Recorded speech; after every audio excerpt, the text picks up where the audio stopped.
함께 나누실 말씀은 신약성경 사도행전 19장 4절에서 7절까지의 말씀입니다. 신약성경 220페이지에 있습니다. 바울이 이르되 요한이 회개의 세례를 베풀며 백성에게 말하되 내 뒤에 오시는 이를 믿으라 하였으니 이는 곧 예수라 하거늘 그들이 듣고 주 예수의 이름으로 세례를 받으니 바울이 그들에게 안수하매 성령이 그들에게 임하심으로 방언도 하고 예언도 하니 모두 12사람쯤 되니라. 아멘. 우리 이 시간 하나님 앞에 손을 들어 인사하겠습니다. 성령의 은혜를 받기 원합니다. 여러분, 성령 강림, 또 오순절 성령 강림 사건이라는 걸 많이 들어보셨을 겁니다. 이 오순절 성령 강림 사건을 어떻게 보느냐에 따라서 우리의 신앙이 엄청난 차이가 생깁니다. 오순절 성령 강림 사건을 두 가지로 보는 경우가 있습니다. 마가다락방에서 사도행전 2장에 등장하는 마가다락방에서 120문도가 기도하다가 예수님이 약속하신 성령을 불같이 내려주셨던, 그리고 각 사람이 각 나라의 방언으로 하나님의 큰 일을 들었던 그 오순절 성령 강림 사건을 두 가지 견해가 있는데, 하나는 이것이 오고 오는 모든 세대에 주실 하나님의 성령의 충만한 역사가 이 오순절 성령 강림 사건에 하나님의 초대교회에 다 주셨다. 그래서 성령이 두 번, 세 번 올 필요 없고, 우리 예수 믿을 때 성령이 우리 안에 한 번 들어오셔서 나가지 않는 것처럼 교회에도 한 번 오셔서 나가지 않으신다. 그래서 이제 우리는 자꾸 성령의 은혜를 얘기할 때 항상 기억할 것은 그 은혜로 우리가 이 땅을 어떻게 살아갈 것인가, 어떻게 하루하루의 삶을 하나님의 영광 돌리며 살 것인가에 집중해야 한다. 이게 여러분 신칼빈주의 또는요 여러분 우리 개혁주의 보수에서 외치는 그런 말 중에 하나입니다. 그래서 우리가 기도하면 방언을 하고 예언을 하고 하는 것들을 전부 부인합니다. 여러분 이것도 우리의 신학입니다. 또 두 번째는요, 반복되지 않는다고요. 두 번째는 오순절 성령 강림 사건이 오고 오는 모든 시대에 반복된다. 왜냐하면 성경에서도 반복되고 있기 때문에 모든 예수 믿는 사람들은 이 성령의 강림 사건을 경험해야 된다. 그래서 여러분 성령 강림할 때 나타나는 현상이 무엇이었습니까? 방언하고 예언하고 통변하고 하면서 고린도에 말한 은사들을 받죠. 그래서 이런 은사들을 누구나 다 예수 믿은 후에 받아야 된다. 이거는 순복음이나 열광주의 비나드에서 얘기하는 겁니다. 이건 우리가 지향하지는 않습니다. 성경에 나오니까 나와야 되지 않느냐? 고넬료의 집에 가서 기도할 때도 방언이 터지고 성령이 강림하지 않았는가? 또 여러분 많은 곳에서 그런 성경 구절들이 등장하죠. 그러나 그것은 여러분 성경의 순서상으로 따지면 그러면 예수님이 십자가에 또 달려 돌아가셔야 되는가? 라는 이야기도 있고요. 이것을 악용해서요, 성령이 강림하시면 방언을 하고 예언을 하기 때문에 방언 못하는 사람, 예언 못하는 사람은 성령이 아직 강림하신 게 아니다.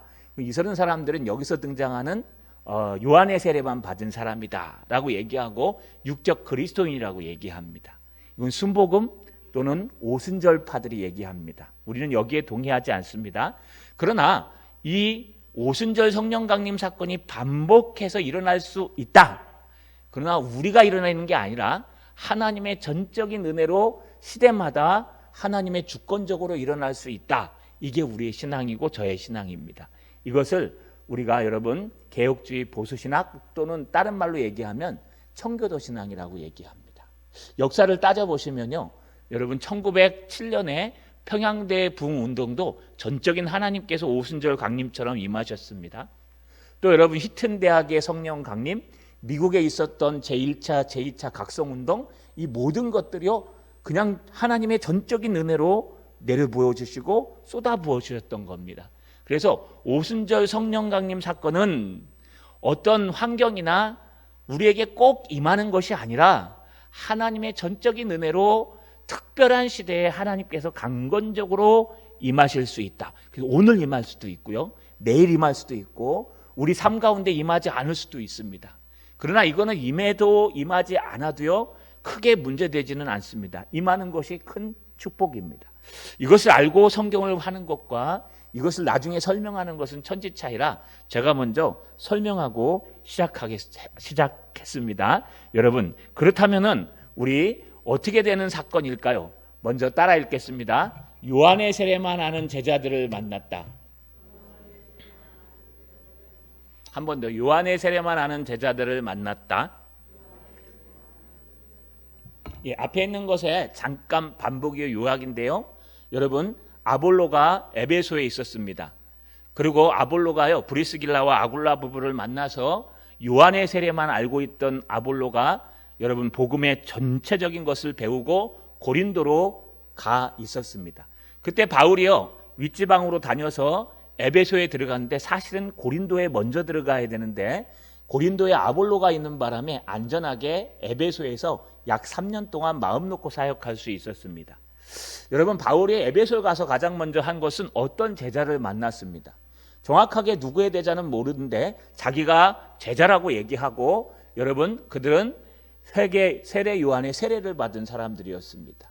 너희가 믿을 때 성령을 받았느냐 하고 바울이 그들의 복음 전하는 것과 또 말씀을 아는 것이 좀 수상해서 물어보니까요. 아니라 우리는 성령님이 계신지도 모르고 알지도 못한다. 그러면 너희가 무슨 세례를 받았느냐 했더니요. 요한의 세례뿐이다 라고 얘기합니다.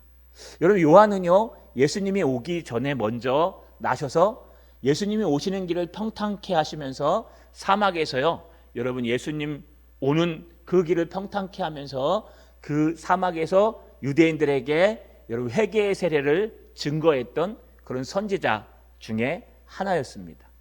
그러나 그 요한은요 여러분 헤로디아의 그 모든 게임에 넘어가서 헤롯에 의해서 목이 잘려 죽었습니다.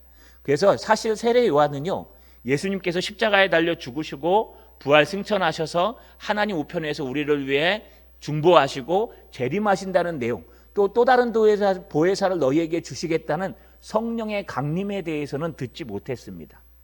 그렇기 때문에 세례 요한의 세례를 받은 것에서 끝난다면 그것은 반쪽짜리 복음도 아니요 복음의 초입 단계를 듣고 그들은 세례 요한의 세례를 받고 그 물 세례를 받은 다음에요.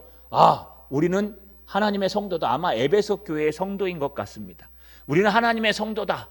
우리는 이미 예수를 믿는다. 왜요? 세례 요한의 세례를 받았기 때문에. 우리는 이미 예배를 드리고 있다. 예배에서 회개의 감격을 느끼고 있다. 그렇더라도 여러분 이들은 진정한 하나님의 백성들은 아니었습니다. 그러면 사도 바울은 여기서 무엇을 전달할까요? 이 모든 것들은 사도 바울은요 이제 복음을 전하기 시작합니다. 따라 읽겠습니다. 예수를 증거하고 세례를 베풀었다. 한 번 더요. 예수를 증거하고 세례를 베풀었다. 이제 바울은요 그들이 무엇을 놓쳤는지 설명해 줍니다. 4절에 보니까 바울이 이르되 요한이 회개의 세례를 베풀며, 여러분 지금 사도 바울은 요한을 부인하지 않습니다. 세례 요한이 맞다. 그가 분명히 회개하는 세례를 베풀었다. 누구든지 그 세례식에 참석하면 그때는 침례겠죠. 또 세례일 겁니다. 오늘 본문을 보시면 회개의 세례를 베풀면은 그들이 자기의 죄를 자복하고 회개하고 여러분 용서를 받고 구원을 얻었다고 힘을 얻는 그런 회개의 세례를 베풀었다는 거 여러분 사도 바울이 부인하지 않습니다. 너희가 받은 세례가 틀리지 않아. 너희가 받은 세례 맞아. 물 세례 그거 맞아. 물로 세례를 받는 거 틀린 거 아니야. 그런데 너희가 세례식은 했는데 놓친 게 하나 있어. 4절 중반절에 보니까 백성에게 말하되 내 뒤에 오시는 이를 믿으라 하였으니 이는 곧 예수라 하거늘. 세례 요한이 했던 말은 기억하지 않고 세례 요한이 했던 행동만 기억하는 겁니다. 세례 요한이 했던 그 중요한 하나님의 말씀, 그 중요한 자기의 사명의 언어는 듣지 않고 뭐만 들었냐? 세례 요한이 하는 물세례. 여러분 얼마나 감동적입니까? 세례 받을 때 울어보셨습니까? 저는 처음 세례 받을 때 울어봤는데요. 이게 세례 받을 때 너의 죄를 용서한다 이 말을 듣고 얼마나 눈물이 나는지 세례 받을 때 막 울었었어요.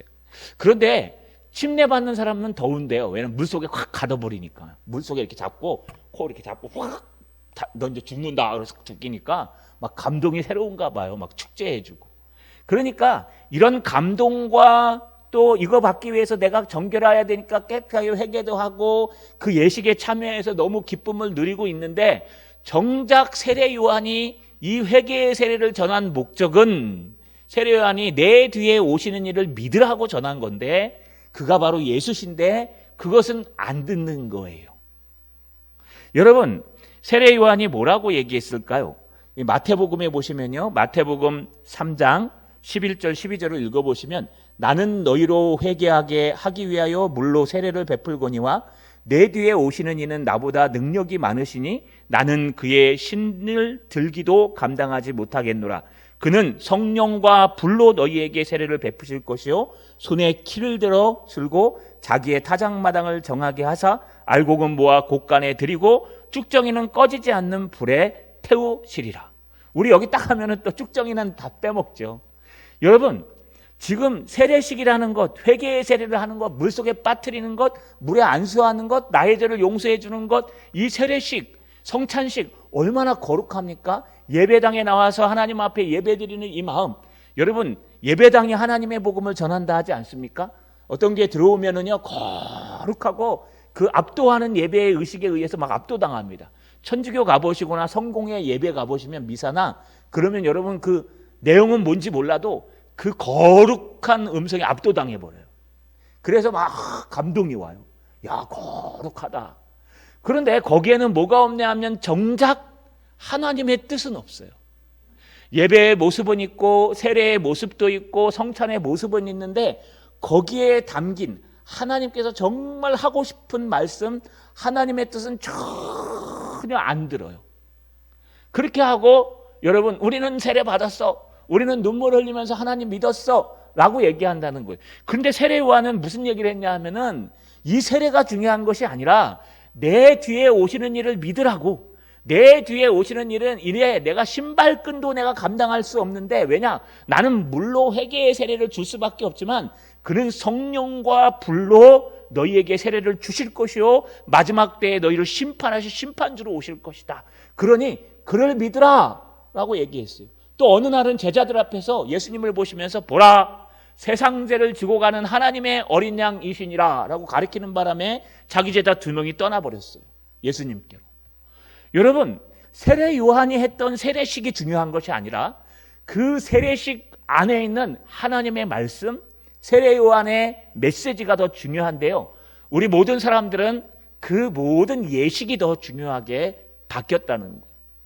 이걸 우리가 조금 잘못 전하면요, 형식적인 예배에 빠지지만 마라 라고 얘기하는 겁니다. 왜냐하면 예배는 드리는데 예배 가운데 전달되는 메시지는 기억에 남지 않아요. 천주교가요, 오늘날 많은 교구마다 다릅니다. 천주교도요, 교구가 어떤 교구에서는 그 교구장이요, 말씀을 강조하면 거긴 진짜 우리 기독교처럼 말씀을 전해요. 근데 또 어떤 교구에 있어서 그 총회장처럼 교구가 예전을 강조하면요, 말씀은 딱 15분 전하는데 어떤 말씀인지 알아요? 지난 한 주간 동안 묵주기도 많이 하셨습니까? 지난 한 주간 동안 옆 사람을 사랑하셨습니까? 사랑하기 위해 마당 청소하셨고 담배꽁초 좀 많이 주셨습니까? 사랑은 삶으로 보여줘야 됩니다. 그리고 그냥 끝나요.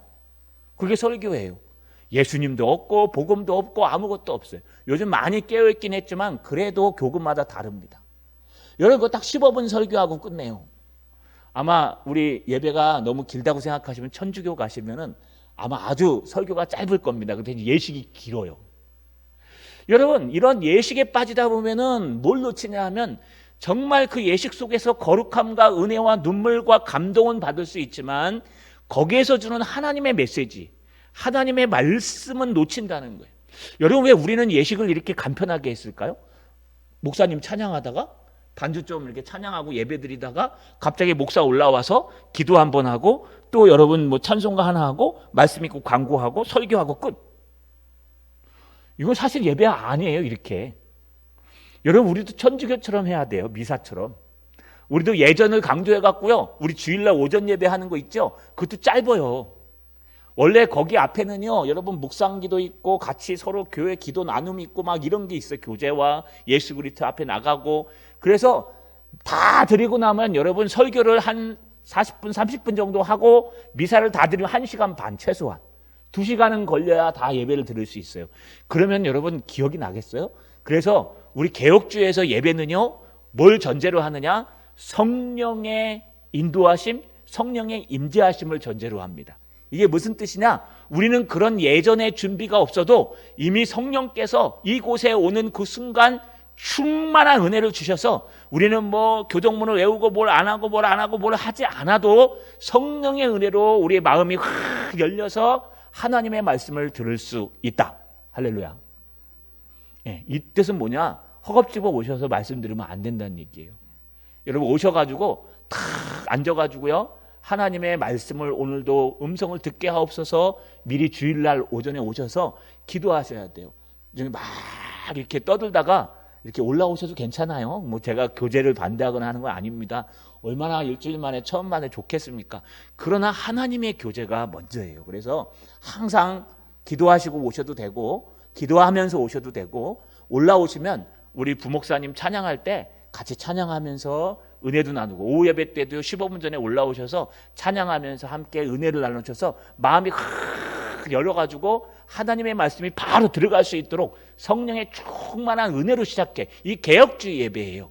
안 그러면 우리도요, 천주교처럼 미사 드려야 돼요. 이렇게 들어오시면 입구서부터 시작해서 거룩하게 여자들은 머리에 흰 면사포 안 쓰면 쫓겨나고 막 이런 거 하나 하면, 저도 막 이렇게 가운 딱 입고 여러분 딱 멋있게 나오면 얼마나 멋있겠습니까? 그러나 우리는 그런 게 중요한 게 아니라 하나님의 음성이 더 중요하다는 거예요. 이들이 빠진 게 뭐냐? 바로 예수 그리스도를 놓쳤어요. 뭘 하느냐고? 물세례를 받으며 회개의 회세를 받고 감동하고 울고 바뀌면서, 여러분 뭘 빼자냐? 예배는 드렸는데 감동은 받았는데, 그게 찬양하다 감동받고 뭐하다 물론 받을 수 있어요. 근데 정작 하나님의 말씀, 하나님의 음성, 세례 요한의 음성은 놓쳤다는 거예요. 그래서 세례 요한이 이미 너희에게 말했지 않아, 말한 얘기야. 근데 너희는 그걸 듣지 않고 그저 그 세례받는 감동에만 빠져가지고 뒤에 오시는 이를 믿으라. 그는 불과 성령으로 세례를 주고 나는 그의 발 신발 끈도 감당하지 못한다. 세상 죄를 죽어가는 어린 양이시다. 그는 심판자로 오실 거야. 예수에 대해서는 하나도 기억 못하고 그 감동만, 경험만 가지고 있었던 거예요. 여러분 오늘날 이런 그리스도인들이 참 많습니다. 그러나 여러분 조심하셔야 될 것은, 제가 늘 얘기하지만 형식적인 예배를 드리려면 드리지 마, 이건 틀린 얘기예요. 왜냐하면 형식적이고 습관으로부터 예배가 나와요. 여러분 그릇이 돼야 뭔가 채우죠. 예배에 나와서 예배를 드려야 은혜를 받죠. 또 못 나오면 온라인으로라도 드려야 은혜를 받죠. 오늘도 제가 들어오기 전에 온라인으로 이렇게 들어오신 분들과 잠깐 대화를 나누고, 대화는 아니고 감사함으로 끝내고 왔는데요. 여러분 너무너무 감사합니다. 우리 온라인으로 오신 분들, 오시지 못하니까 이렇게 온라인으로 들어오셔서 출석 아멘하고 오늘은 꽤 많이 들어왔습니다.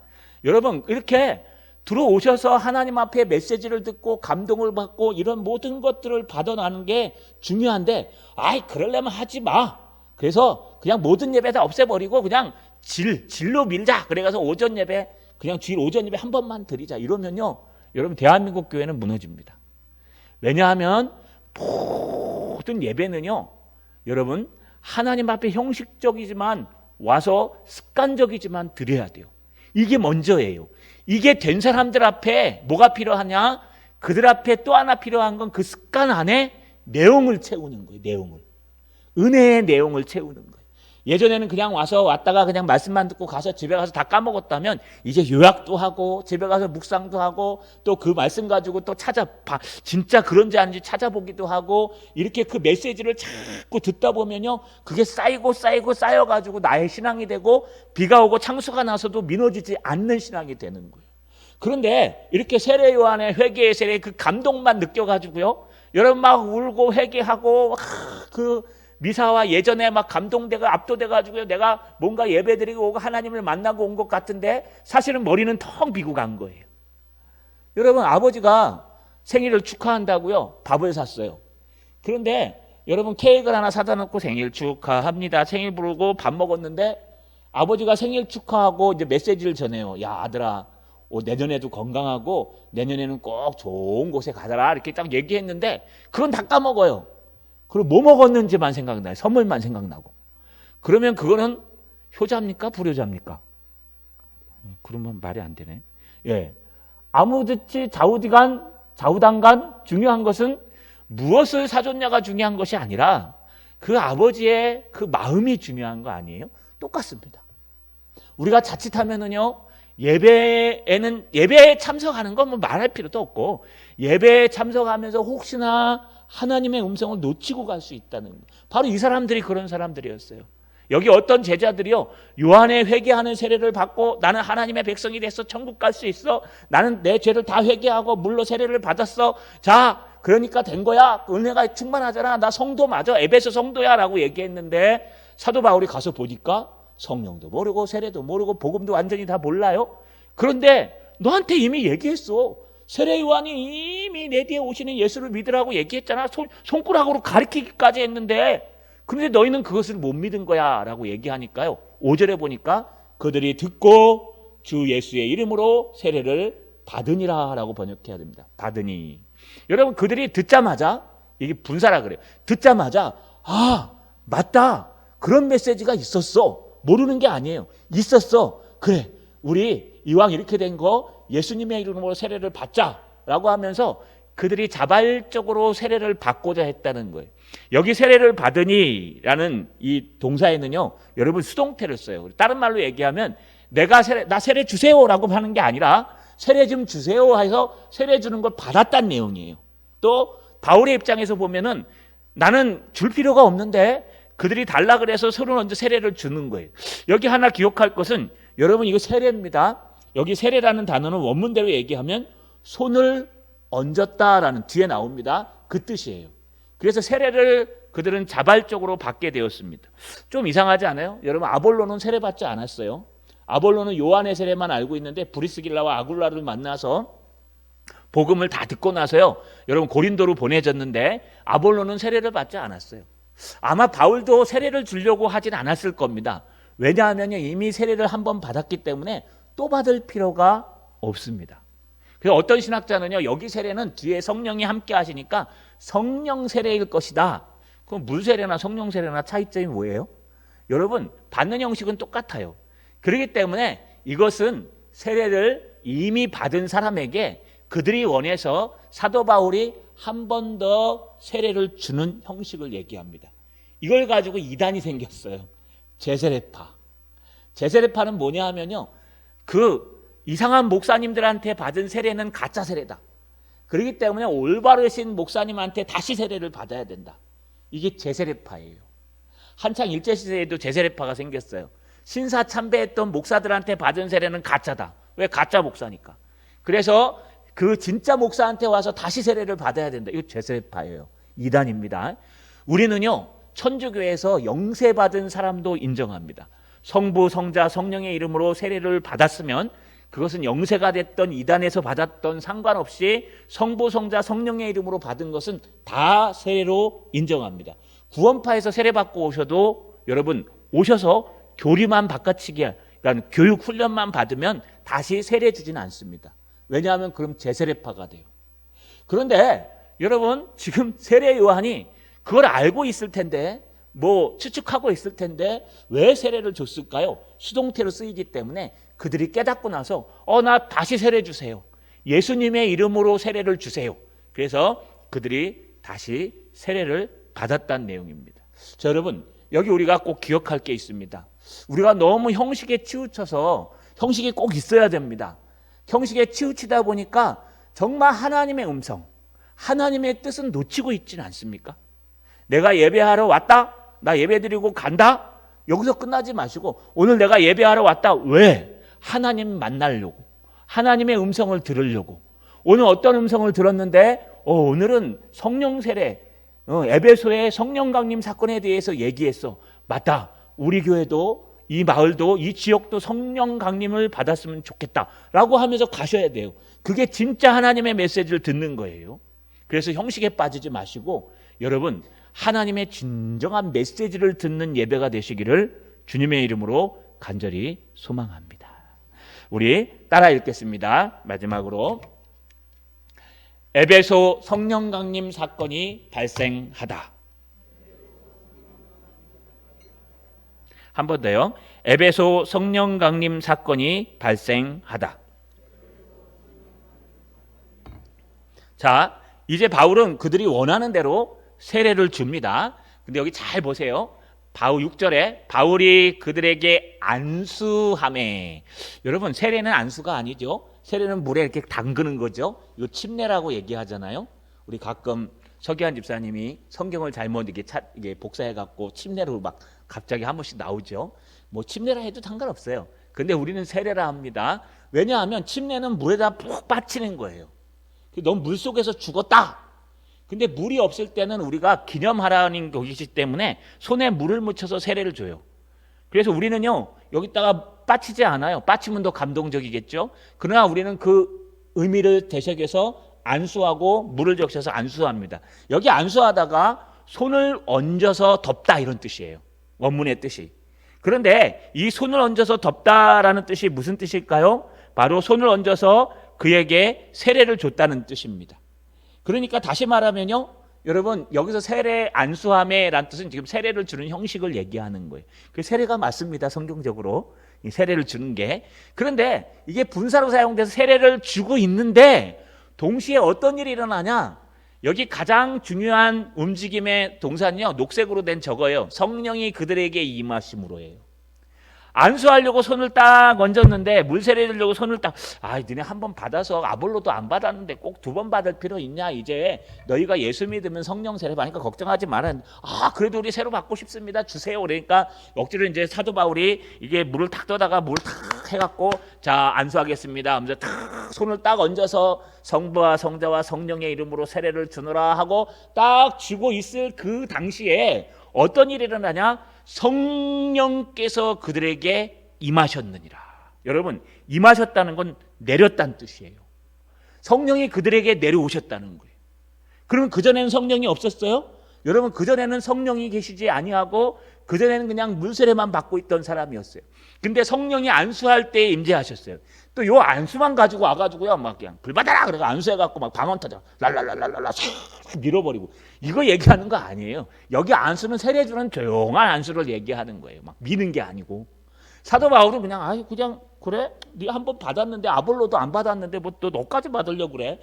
그래도 좀 주세요. 그러니까요. 알았다고 물을 탁 해갖고요. 손을 딱 얹어서 성부와 성령과 성령의 이름으로 세례를 주노라라고 딱 얘기하는데 이미 예수 그리스도를 믿고 복음을 받아들인 그들 안에 있는 성령이 함께 하셔서 성령이 임재하셨습니다.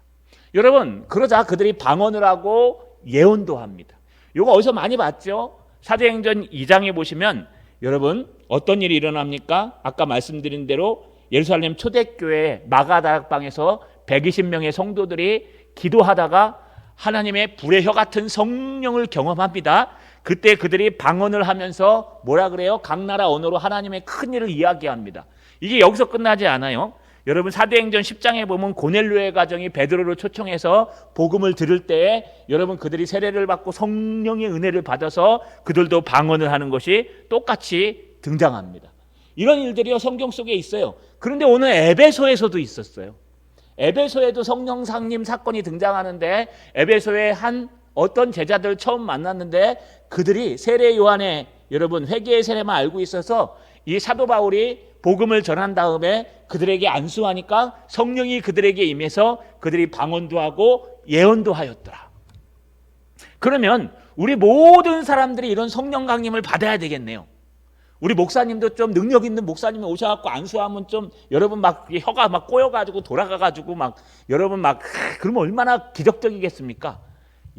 제가 막 안수하면요 막 여러분들이 막 방언을 막 토하는 거예요. 막 불 받아라 그럼 불 받고 막 그러면 여러분 성경에 그런 게 별로 안 나와요.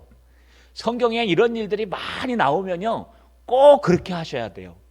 그런데 이것은요 방언이나 예언이나 이것이 성령이 임재하셨을 때 터지는 여러분 성령이 오셨다는 증거가 될 수도 있지만 꼭 그렇지는 않아요. 먼저 성령 세례와 성령 충만을 구별하세요. 여러분 오순절 순복음이나 성령 강림 사건을 해석하는 성령의 강림은 누구에게나 다 일어나야 된다라고 하는 사람들은 무슨 뜻이냐 하면은요, 성령 세례는 우리가 성령이 아니고서는 예수를 주로 시인할 수 없느니라 라고 말씀드렸듯이, 우리가 처음 마음의 문을 열어서 성령을 받아들일 때 성령이 먼저 중생 들어오셔야지만 내가 입을 열어 하나님의 말씀을, 예수를 받아들일 수 있는 거예요. 이걸 최초의 성령 세례라 그래요. 그 다음에 우리 안에 성령이 있고 죄가 있는데 서로 막 싸워요. 이거 영적 전투를 하기 시작하죠. 그러다가 하나님과 교제하고 말씀을 읽고 쓰고 하나님 앞에 예배의 은혜를 받고 은혜의 모든 것을 받으면 점점 성령이 커져요. 내 마음의 그릇은 한 대가 있으니까. 그럼 뭐가 줄어들어요? 내 마음속에 있는 죄의 속성이 줄어들겠죠. 그래갖고 이게 팍 넘쳐나요. 이거를 내적 충만, 성령의 안으로부터의 충만함을 나타내요. 내가 혼자서, 남들은 막 죽겠다 그러는데 나는 혼자 은혜 받은 거예요. 막 오늘 들어오는데 우리 은혜 받으신 분이 계셔가지고 교회 오기가 너무 좋으시더라고. 들어오실 때 이렇게 우리 안내하시는 분이 막 안아준다고. 그거 저 코로나에 걸려요. 그런데 방역했기 때문에 괜찮아요. 맞았기 때문에. 그래서 여러분 얼마나 은혜로워요. 이런 은혜가 막 넘쳐나는 거예요. 막 그래서 여기 찔러도 은혜, 저기 찔러도 은혜, 막 누가 막 욕해도 감사합니다. 난 더 나쁜 놈인데 그거밖에 모르셨어요. 얼마나 감사한지 몰라요. 지적해 주셔서. 여러분 아무리 찔러도 안 아파요. 이게 성령의 충만함이에요. 그런데 이건 내적에서 충만함이에요. 성령 세례와 성령 충만은 달라요. 근데 오순절 순복음은요, 뭐라고 얘기하느냐? 여러분, 예수 믿었다 그래서 머리로만 믿는 것은 구원은 받을 수 있지만 그것은 성령의 은혜를 못 받았기 때문에 육적인 그리스도인. 아직 구원은 받았지만 예수 믿으니까 마음으로. 그러니까 육적인 그리스도인. 그런데 기도하다가 막 방언을 받고 통변을 받고 예언을 받으면 그건 성령이 임재하셔서 받은 거고, 성경에 나오잖아. 그러니까 그는 영적인 그리스도인. 그래서 교회 안에서 영적인 그리스도인, 육적인 그리스도인 나눠요. 그래서 방언 받았냐 안 받았냐, 은사가 뭐가 있느냐 적어가지고요, 그 직분할 때 그 써요. 이렇게 딱. 물론 뭐 은사가 있어야 됩니다. 은사 주신다 그랬어요. 그게 잘못된 것입니다. 우리는요, 하나님의 전적인 은혜로, 하나님의 주권적으로 각 시대마다 하나님이 부어주시는 이런 외적인 충만, 그러니까 자연 우주 만물에 있는 성령께서 우리에게 하나님의 은혜 가운데 외적인 충만을 주시는 거예요. 옛날에 보시면 부흥회 얘기했죠. 여러분, 부흥회 가자 그런 친구가 은혜 받고 와요? 부흥회 끌려간 친구가 은혜 받고 와요? 에? 끌려간 친구들이 은혜 받고 오죠. 왜 그럴까요? 나는 안 갈래. 한 번만 가자. 핫도그 사줄게. 그 간다. 한 번만 간다. 그리고 올 때는요, 눈물 펑펑 흘려갖고 집에 안 간다 그러고 막 밤새도록 기도원에 있고. 왜 그럴까요? 자기는 그런 분위기를 못 느꼈는데 거기 가니까 하나님의 전적인 은혜가 그를 압도하는 거예요. 그래서 그걸 외적인 충만이라고, 준비도 되지 않았는데 성령이 그냥 들어오시는 거예요. 반면에 어떤 사람은 막 아는 것도 많고 똑똑하고 막 그래서 막 찾아다니는데 아무리 기도해도 은혜가 안 와요. 이런 사람들은요, 그렇게 은혜 받는 게 아니에요. 그건 내적인 충만. 늘 말씀을 읽고 기도하고 예배 가운데 은혜 받고 말씀 가운데 충만해서 받는 은혜예요.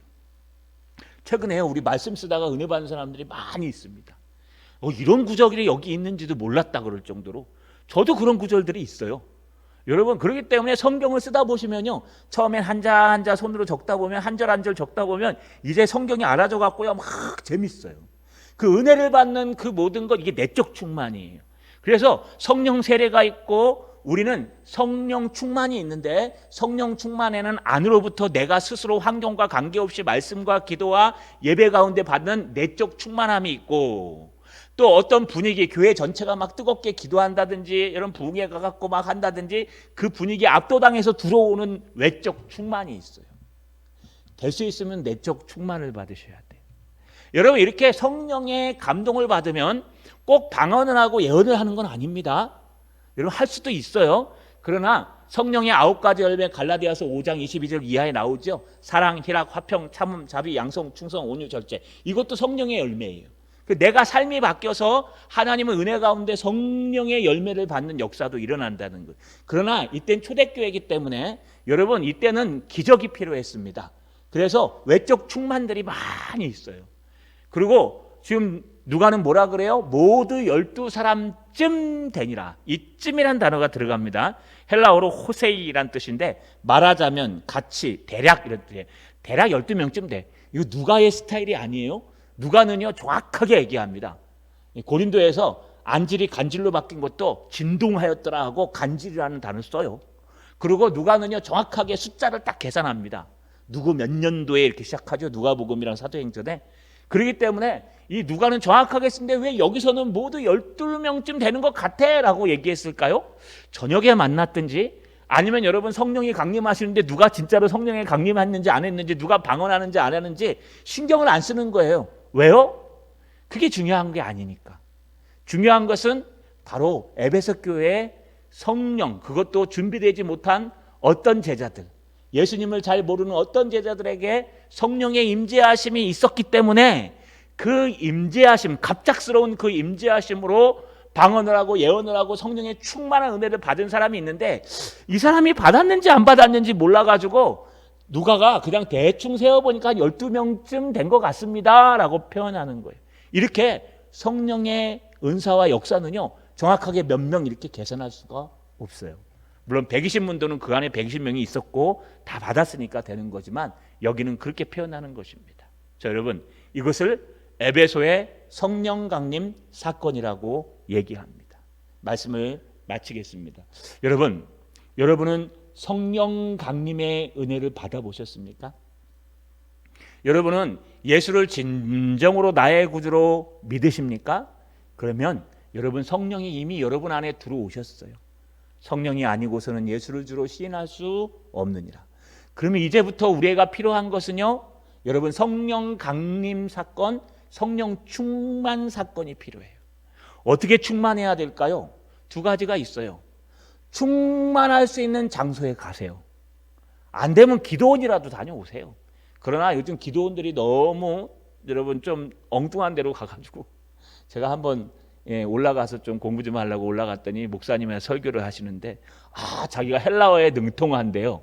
그래야 제가 바보처럼 가만히 앉아있으니까 예루살렘무 할렐루야. 참 헬라어를 해도 동사를 뭐 번역하든지 말든지 해야지. 그래 내가 하도 웃겨가지고 그냥 가만히 있다가 그래도 강사님이신데 꼭 하는 말들이 있대요. 어저께까지 내가 전국을 돌아다니면서 사역하다가 오늘 오는 바람에 목소리가 갔다 그러고 막 설교 준비를 많이 못했다 그러고. 그래서 제가 아무 말 안 합니다. 여러분 그래도 아직 깨어있는 공동체가 있어요. 여러분 두 가지 중에 하나입니다. 우리가 아직 성령의 임재하심을 받지 못했다면, 아니 받았는데 성령의 임재하심을 경험하지 못했다면 제일 좋은 건 내적 충만이에요. 내가 성경을 쓰다가 그 한 구절에 감동이 일어나서 막 눈물이 쏟아지고, 내가 예배를 드리다가 이 예배에 압도당해서 내가 하나님의 은혜 때문에 갑자기 그냥 하나님 앞에 꼬꾸라지고, 여러분 내가 하나님의 말씀을 그냥 버스 타고 가면서 그냥 듣다가 그 설교 가운데 하나님의 크신 은혜가 내 가슴을 사로잡고, 조나단 에드워즈 얘기했죠. 여러분 목사가 됐는데도요, 회심을 했는데도 성령의 감동을 그렇게 뚜렷이 못 받았어요. 어느 날 너무 몸이 안 좋았고 말을 타고, 이 목사들, 개혁주의 목사들은요 성경만 파기 때문에 대부분 다 몸이 안 좋습니다. 당뇨, 뭐 공황장애, 혈압 이런 거 있는 사람은 거룩한 목사예요. 알겠죠? 꼭 그렇진 않아요. 그래서 다들 뭐 했냐면요, 다 운동을 하나씩 했대요. 근데 에드워즈는 말을 타는데 말을 타고 막 가다가 보니까 갑자기 하나님 말씀, 디모데전서 말씀이 탁 떠오르더래요. 그래가 그 말씀에 너무 감동되어서 자연을 보면서 말에서 내려서 2시간 동안 울면서 나무 붙들고 기도했대요. 그러니까 여러분 어거스틴은요 그렇게 사생아처럼 여러분 결혼식도 안 하고 여자한테 결혼해갖고 애를 낳는 그런 아주 어머니가, 여러분 모니카 어머니가 그렇게 눈물로 기도했는데 안 돌아오다가 이단 마니교에 빠졌다가 막 엉뚱한 데 돌아다니다가요, 여러분 어느 날 갑자기 탁 문을 열고 바깥으로 나오는데 바깥에서 애들이 막 노래를 부르고 있는데 네가 펼쳐보아라 그래서 성경을 펼쳐봤더니 낮에와 같이 단정히 행하고 어두운 행실을 버리라는 그 말씀을 가지고 여러분 꽂혀가지고 그거 가지고 회심했어요. 펑펑 울면서 하나님 앞에 기도했어요. 여러분, 이 모든 충만이 어디서부터 오는 거예요? 바로 내적 충만에서 오는 거예요. 여러분들이 이 환경 보면요, 막 짜증나요. 뉴스를 보면 짜증이 나고, 여러분 뭐 코로나 소식을 들으면 답답하고, 여러분 경제적으로 답답하고, 우리 주변에 우리 청년들 보면은 너무 가슴이 아파요. 취업해야 되는데 지금 직장에 나오진 않지요. 여러분 먹고 살 게 땅방하죠.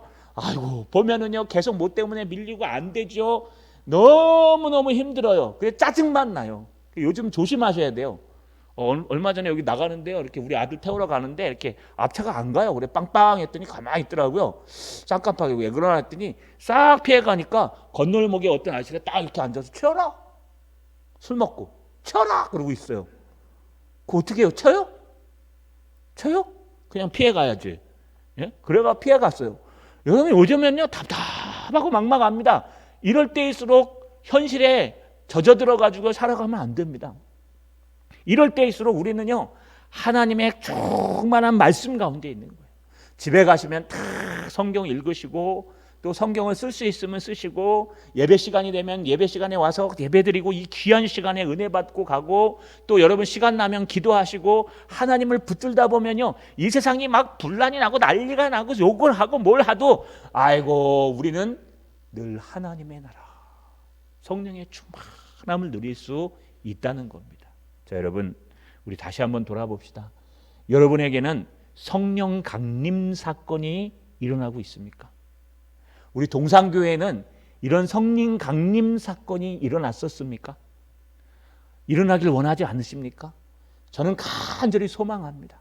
제가 사역하는 동안 우리 마산 동산교회에 하나님의 말씀을 듣다가, 하나님의 말씀을 전하다 하나님의 불이 떨어져서 하나님의 외적 임재하심, 이 우주의 만물의 가운데 성령이 임하셔서 여러분 모두가 같이 울고 함께 회개하고 함께 기도하는 역사가 한 번쯤은 일어났으면 좋겠다. 나의 삶 가운데. 이것이 저의 목회에 여러분 정말 바람이요 소망입니다. 여러분 가정에, 여러분 일터에, 이 마산 동산교회에, 여러분의 교회에, 이 마산 창원에 하나님의 강림 사건이 일어나기를 주님의 이름으로 간절히 소망합니다.